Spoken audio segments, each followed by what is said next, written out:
Welcome back to Sacred and Satisfied. I'm Dr. Belinda Newkirk. And if you've been joining me for the last few episodes, we've been talking about acknowledging sexual hurts from saved people when the hurt, the wound, the injury came from the church. In the first episode, um, because I've been divided it in parts, part one, we spoke about different individuals or people within the body of Christ or in their positions and how they may have hurt you or a survivor. And we spoke about some of the things that those individuals that may have within the church or their positions may have damaged for survivors, like their trust, safety, their faith, identity, and understanding God Himself.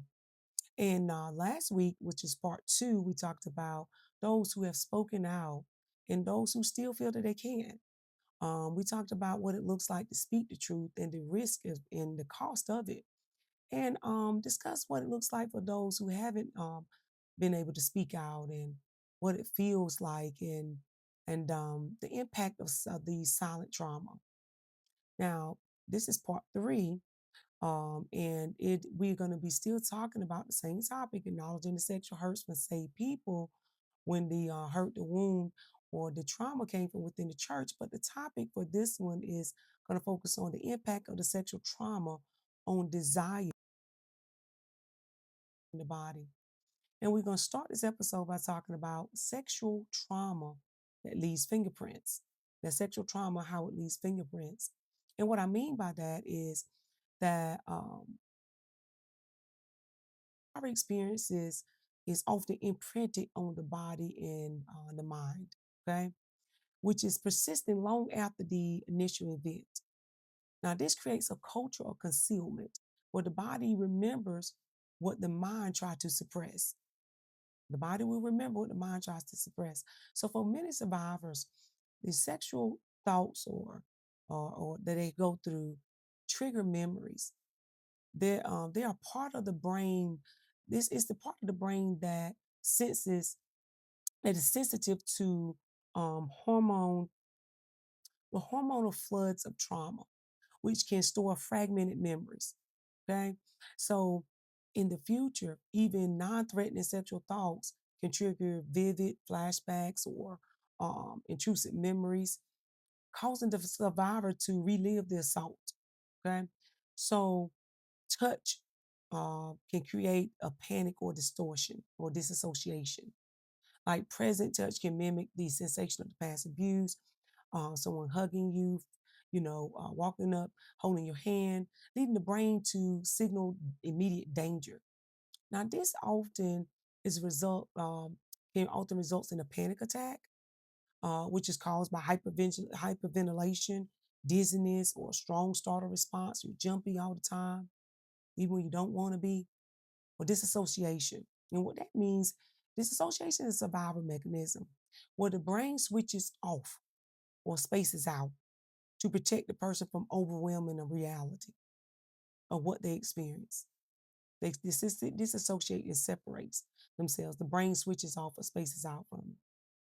Now, then, it's the fingerprint also is the desire feels unsafe because the body was once a site of violation. The sexual desire can become associated with fear, guilt, or the symbol of the godlike abuser, or so to speak. So a survivor may perceive their own sexuality as dangerous or threatening, leading to a disconnection of the body and soul. Okay. Or the body shuts down entirely is another defense mechanism. This can manifest as sexual dysfunction, such as your inability to experience arousal, orgasmic difficulties, physical pain during intimacy. The body may enter a freeze state, becoming numb or lethargic as a way to check out emotionally and physically as a mechanism. Now, for some, trauma creates confusion. When trauma creates confusion rather than simple withdrawal, what it does, it often stems from the brain's attempt to survive a violation of trust and boundaries. So for survivors, emotion, so, especially within religious context, the responses are not moral failings, but adaptive strategies to manage overwhelming pain. So I want you to understand that. The trauma are not moral failings, but adaptive strategies to manage overwhelming pain. Like hypersexual behavior is a response. Like the seeking control.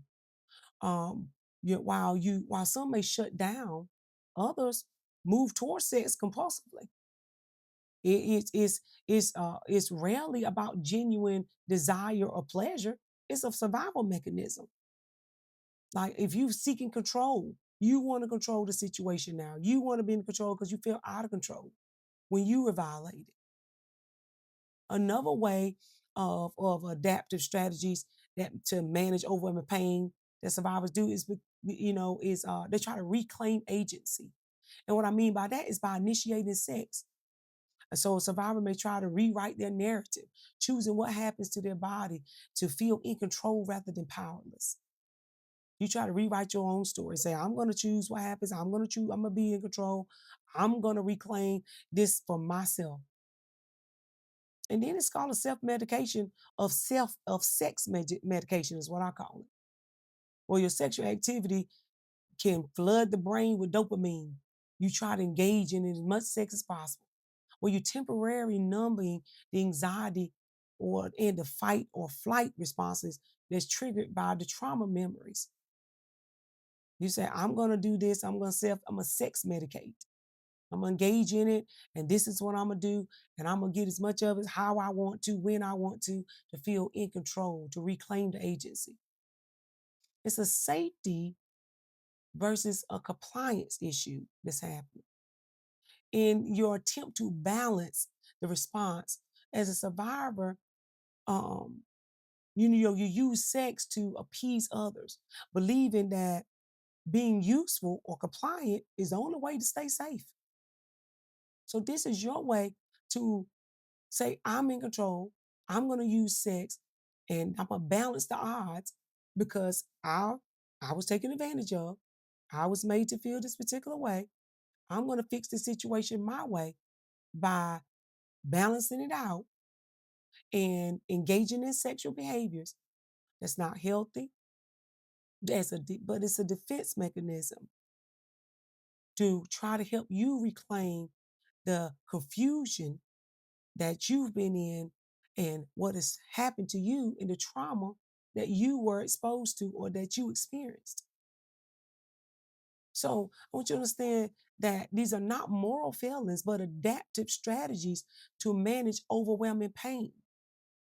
The hypersexual behavior, the reclaiming agency, the self-medication, the safety versus the compliance that you're jumping into are your ways of reclaiming what you feel was taken from you, which is the trauma that's come from the fingerprints that was left behind, the imprint on the mind and the body that happened to you.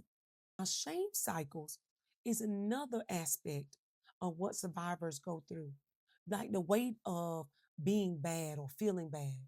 Because in a church environment, sexual trauma is often met with victim blaming or focus on purity, uh, leading to a devastating cycle. You know, so the internalized lie by many survivors is that they often are damaged goods or they somehow cause the abuse.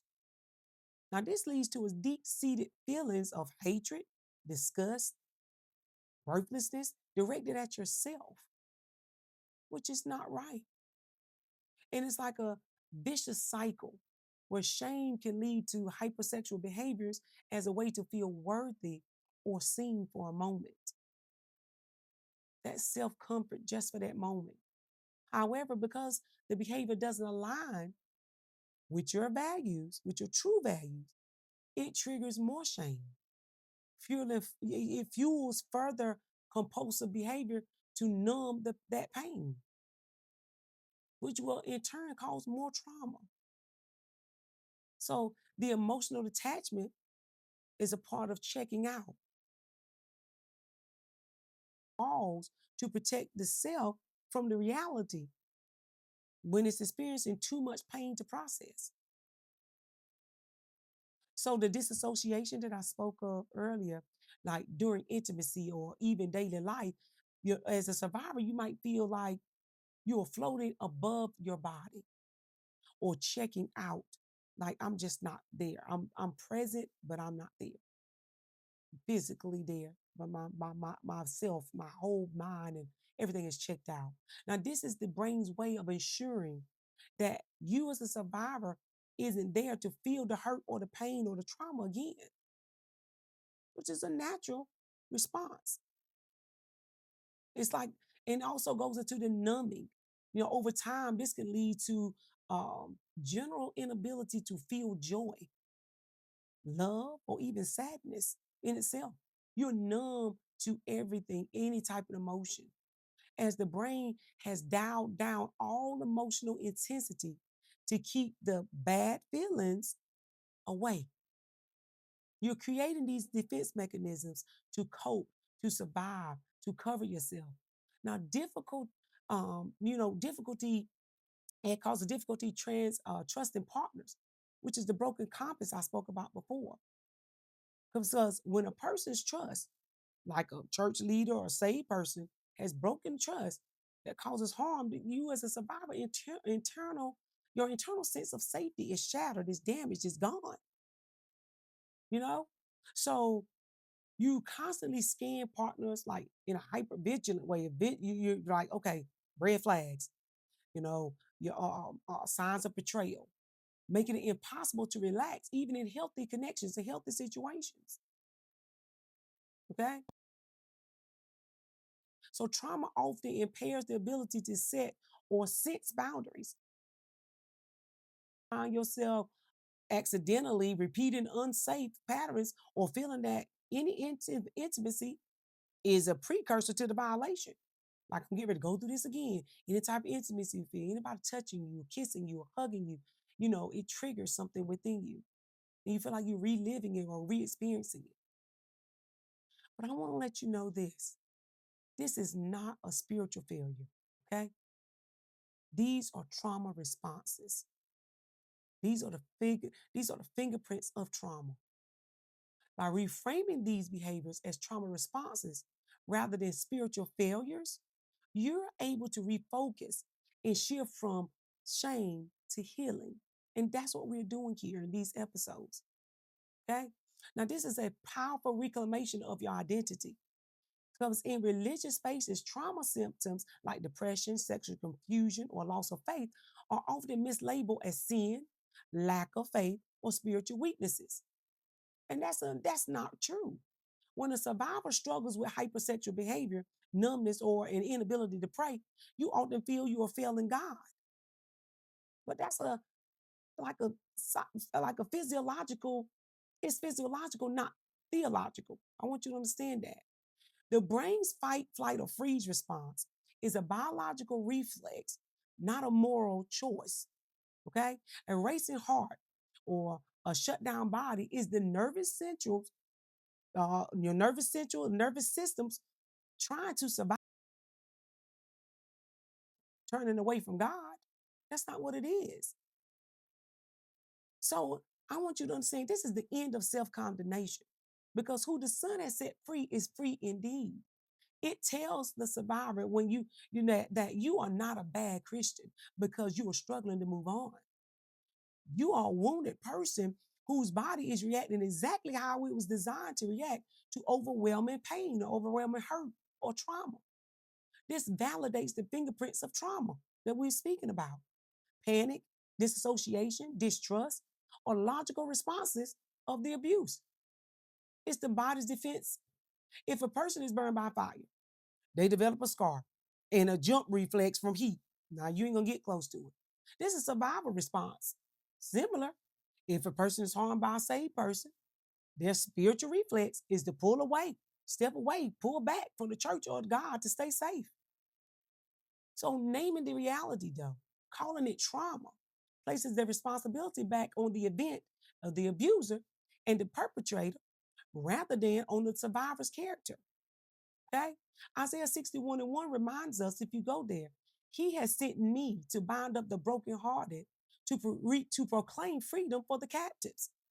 God's views, God views a survivor's heart as a physical injury that requires gentle care and time, not a spiritual debt that needs confession. Okay? Trauma can feel like a prison. It can feel overwhelming, captivating. Survivors are often held captive by flashbacks, shame, or the silence imposed by the community. So this verse promises that God's priority is your liberation, not your silence. God is the ultimate physician, coming to help you rather than a judge coming to punish a failure. It moves you from the survivor from the courtroom where you're being judged for your symptoms to the hospital where where you are going to be cared for your pain. It allows you to view your healing journey as a holy process of binding up what was shattered by others. Okay? God is not disappointed in your struggle. He is heartbroken by what caused it. So let's say our affirmation, which is the same from the last two episodes. Okay? Repeat after me. I acknowledge my pain without shame. Trust God with my healing and allow His truth, not my trauma, to redefine my body, my faith, and my future. I acknowledge my pain without shame. Trust God with my healing and allow His truth, not my trauma, to redefine my body, my faith, and my future. And here's your reflection question. Am I willing to accept the hard truth of a survivor, even if it forces me to change my view of a leader or a church? How does my understanding of Jesus, who championed the value, challenge me to stand with those who have been wounded by religious institutions? So are you willing to accept the hard truth of a survivor, even if it forces you to change your view of a leader or a church? Okay? So thank you for sitting with us through this conversation. Acknowledging that the deepest wounds often come from those who were supposed to represent safety or spiritual leaders or fellow believers, and the impact of the sexual trauma on the desire in the body is a profound multi-layered betrayal that takes immense courage to face. I acknowledge that. And we're only scratching the surface of the conversation from spiritual, emotional, and physical pain. So I want you to join me next time as we continue the difficult conversation. We're going to be discussing, how the views shape us, and the steps toward healing and restoration. Okay? So this is Sacred and Satisfied.